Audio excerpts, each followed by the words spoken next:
Hi. So what we are making today is Arabian mandi, chicken mandi to be specific. So how we have to make this is I am obviously in the second step of the entire procedure, but I'll just quickly take you through the first step, which is making the masala that I am currently pasting the chicken. So this is the first step of making this masala.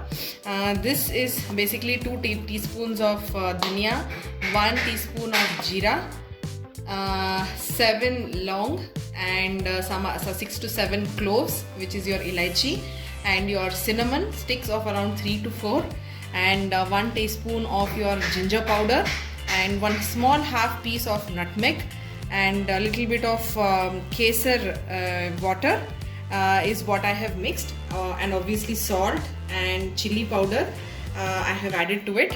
Okay, so that is pretty much the mixture, and also 1 to 2 tablespoons of your oil. Okay, so that is what gave me this nice mixture of masala, chicken masala. So this is the second step. So now we have to just paste the entire chicken nicely with this masala, and this is 1 whole chicken that my husband bought today with already slits put up. So this is just so that the masala gets in well. So this is how nicely we'll have to put the masala to the chicken. Hi, so yeah, this is the chicken. I have completely put the masala on the chicken and into all the cuts that we've made also. This chicken will go into marination for at least 2 hours or so, and then we will proceed further. Okay, so now the chicken is all marinated. I have kept it aside for 2 hours. So this is how it looks. Yeah, so well marinated and yummy. Now what we have to do, the next step is, we have to take almost 1.5 liter of water into a big basin. So this is the water that I am taking. 1 liter. 1.5 liter. This is half liter. The 1 liter that I have already put. This is the second, half liter. So this vessel has been selected in such a way that this dish, so which I'm going to use for steaming the chicken. So this dish, if you see, it has all holes in this. So whatever the steam that is coming from bottom, that will go through these holes and then cook the chicken. Okay, and the water should not touch this dish as well. So just ensure that this is measured properly, and this is ensured that water doesn't touch the chicken. Okay, so I'm closing it with a lid carefully. Now I will be transferring it onto a stove.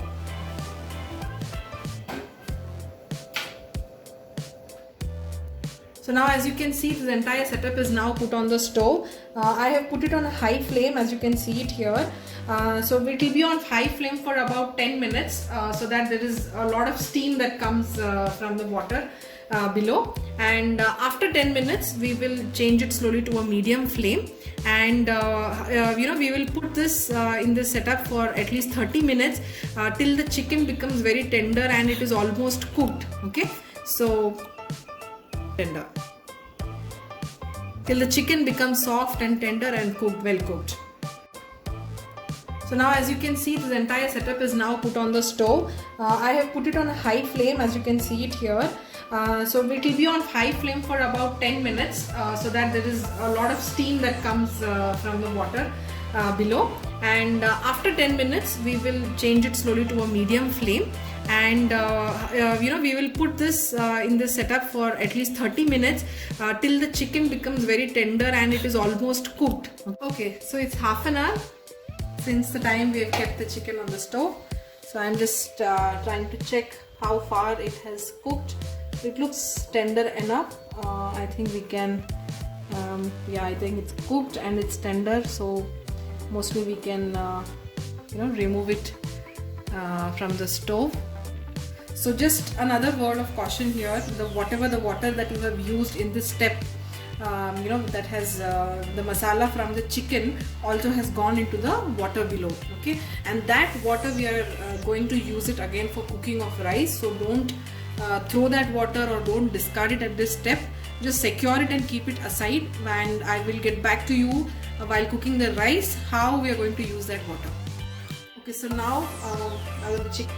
So the next step is to cook rice. So for rice cooking, what I have done, I have taken 1 tablespoon of ghee, and I have put just a half onion, well chopped, and 1 green chili is what I have put, and then whatever masala that I have saved in the beginning, okay, which was used for chicken marination, I saved up a little bit in the beginning itself.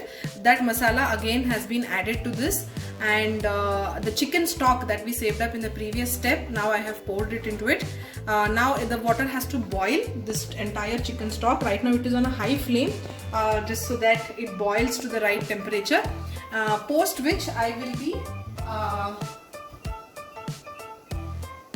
be putting in this rice, which is the basmati rice I have taken. And basmati rice, it has been soaked for almost 2 hours now. So this is how it has soaked very well. So this is 3 glasses of basmati rice that I have taken. So this water I have taken is around 6.5 glasses of water. So if at all the chicken stock that you have that you have left over, if it is not matching or adding up to your required water quantity, you can add 1 or 2 glasses of plain water. Okay. Now that this is steamed and cooked, will now be pan fried. So this is a small pan that I have taken. Just put in 2 teaspoons of oil. Normal vegetable oil is also okay. And the cooked chicken that we have already kept it aside has to be now placed into the pan for frying. Okay, so this frying effect will give you a very nice taste, a fry type taste that will only enhance the taste further. So I am just placing the chicken in this pan.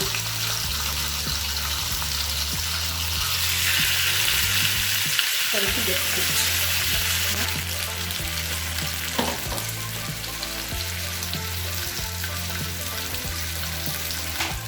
I really love this sound. Chicken being fried. Look at this, so yummy. I can't wait. So this is another piece. So this is the charring that you get once you fry.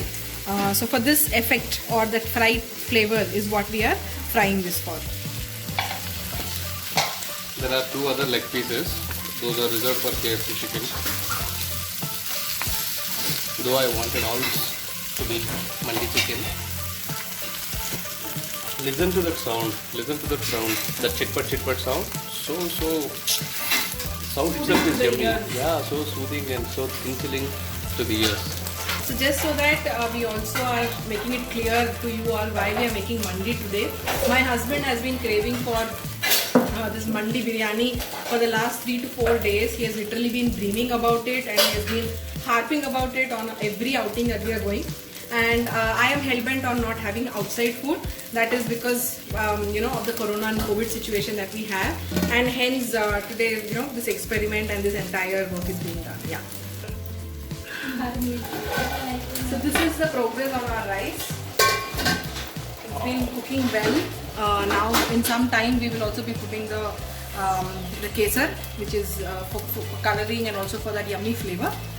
So we're just adding this tinge of kesar flavor for that.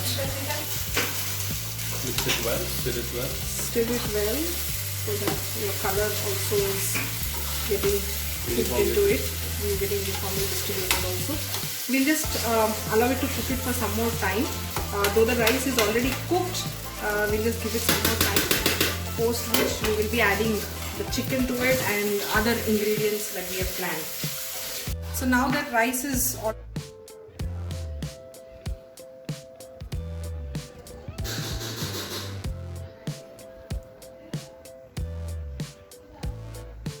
it's almost ready. Now we will be garnishing it with the dry fruits. These I have fried it in a little bit of a ghee. I've taken more of kismis, little bit of badam and less of kaju, just as per our taste preferences and availability at home. and this is fried onion that I would be garnishing it with. You can make it much more crispier. Again, this is added to our taste, preferred by our taste. Much more brownish and crispy will also add more and more flavor to it. Yeah, and finally we will be garnishing it with coriander leaves. Yeah, and our last but not the least garnish is going to be there with the chicken pieces that we have actually cooked along with the rice as well. So this is the bits of pieces that you all see that my husband has already started eating. Yeah, so that's it. The mandi preparation is now done. Thank you.